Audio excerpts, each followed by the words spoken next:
This is for entertainment purposes only. So, family, justice is finally being had. 13 years after Agnes Wanjiru was unalived by British soldiers in Nyanyuki for their fake British training, whatever, in Kenya, the High Court of Kenya has finally issued an arrest warrant for the guy who took her life. And let me tell you, a lot of these things that have happened to our women are ritualistic. Because when the family found Shiro's body 12 and a half years ago in a septic tank, they found she was missing some fingers, her feet were gone, which were all signs of some kind of ritual nini. And the soldiers who committed it, by the way, one of them actually admitted to the crime to his friend. They were actually removed from Kenya. And then for years, almost a decade, the British government actually said that, there's nothing that could be done, even though they'd taken the life of a Kenyan woman, because Kenya did not have the right to persecute them. They have diplomatic immunity, who. We need to shut down BATUK.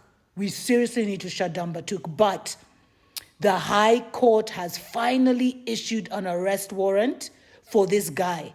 And Kenyans are now waiting to see whether the British government will actually comply and bring him forward, because they all know who he is. And guess what? This story is even trending on Sky News today. The High Court issued this arrest warrant, Jana. And family, they've avoided. She left a 5-month-old daughter. Her daughter is now 12 years old and still there's no justice? Nah. So, and there's a lot that had been said. Even the ambassador had said they were going to incorporate, and they felt sorry for Agnes Wanjiru's parents. Then there's a minister of defense who had said that the British were cooperating with the Kenyan government. So we're waiting to see now. Actions are more powerful than words. Everyone is waiting to see whether this Muzungu will be extradited, or whatever that word is, back to Kenya. It's time. And the fact that you see this trending on Sky News should let you know what time it is. The colonial era is gone. The colonial times are gone. And because they want to try and stay in this country, I will actually not be surprised if they send him. And you guys, these guys have committed so many crimes against our people, so especially our women. There's even another Samburu lady who was talking about how she was gang raped by 7 British Army guys. You think that's not a ritual? Then I have a shrine, a Mugumo shrine near the Loldaiga farm, close to where Shiro's body was actually found, yeah?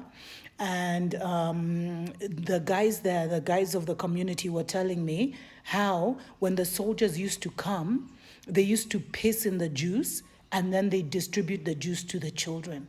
What kind of demons and animals are these? Then it reached a point where they would actually they would put coins on their fires, whatever. And then when those coins were hot, they'd throw them at the children and the children would burn their hands. It got so bad that the community actually sued the British, BATUK, which is a fake training nini, and they were actually told they should not accept anything from those guys. But the matter actually reached a boiling point, and they were told not to give anything. But finally, let's get back to Agnes. Finally, 12 years, almost 13 years later, justice is going to be, as we hope, justice is going to have. They have tried everything to wipe this under the nini. They thought that this British soldier would get away with it just because he was snuck back to the divided kingdom. They thought the law would always remain where their British soldiers would be immune to crimes they committed here.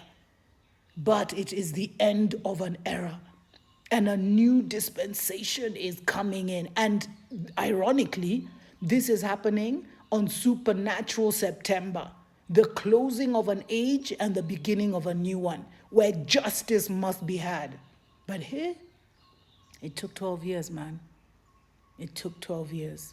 Her daughter is now 12 years old, And they're still seeing those Johnnies, those BATUK ninis, at training and doing all that stuff and still committing crimes against our women.